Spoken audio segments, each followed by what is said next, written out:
Iran is being pummeled by airstrikes for a sixth consecutive day and responding with new attacks of its own against Israel and U.S. military targets.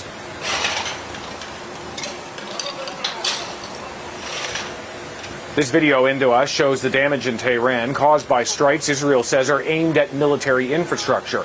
Iran says more than 1,200 people have been killed since the start of the war. The UN estimates at least 100,000 people have fled Tehran because of the conflict.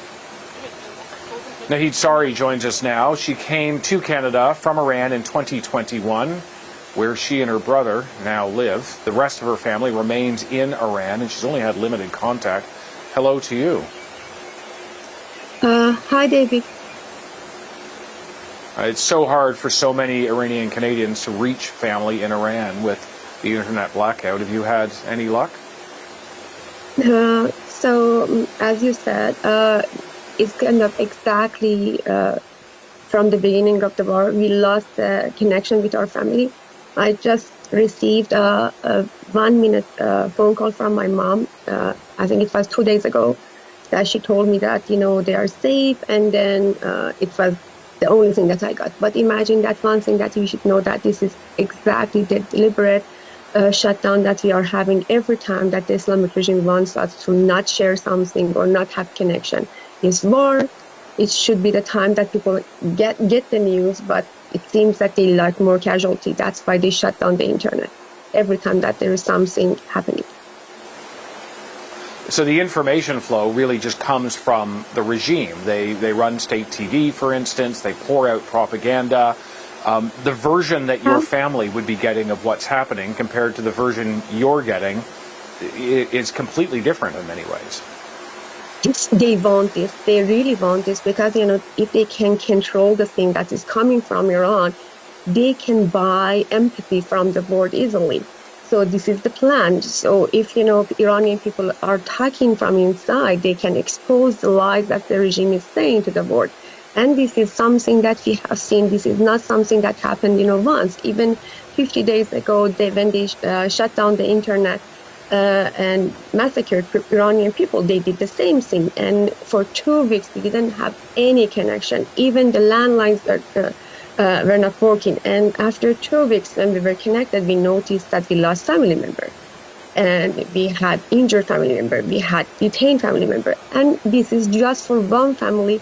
And imagine that we are living in a very small area, very small hometown, and there were so many more in that small area. I knew many of them because the area is so small. My friends, nephew, my other friends, and their family members. And this is just about one hometown. What's happening in the rest of the country, you can see the numbers. So this is the plan. This is something that they want to stop people from talking and exposing whatever that is happening, while the missiles are coming to Iran.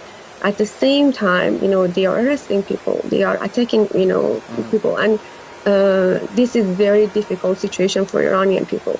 Voices, bombardment and the regime. Yeah, just because you're talking about the arrests and what happens when people go to the street to protest, we've heard, for instance, President Trump, among others, saying to Iranians, go out, take your country back, stand up to the regime. And you know firsthand what happens when people have stood up to the regime. Your cousin was killed in January of this year. And I wonder, when you hear calls for people to take on the regime, what goes through your mind? It was my husband's cousin, but imagine that, when people are going to a street, it needs kind of the massive amount of bravery, and it's very, very scary. I have participated in some of these protests when I was in Iran, and it was like, even when you are going to this protest, that there might be tons of dangers. You can be arrested, you can be tortured, you can be executed, and people are actually going to the protest knowing that, they want the basic human right, and, they can't hesitate anymore. Imagine that they are living their life like, which is a hell that this regime provided for Iranian people. And they know that, if they are not choosing the path to go to protest and try to save themselves, there is no life, there is no hope outside as well. So that's why with all this danger, Iranian people are trying to do that. But with this kind of, massacre that happened, we were thinking that, okay, this is like wishful thinking, that we are going to change the regime from inside, from the without help from outside world. That's why, it was like 2 months ago that it was like a last straw for many Iranian people, that they were thinking that if millions of people are coming to a street, we can change the regime from inside, which is not costly. We know the expenses. We know that how many lives is going to be lost.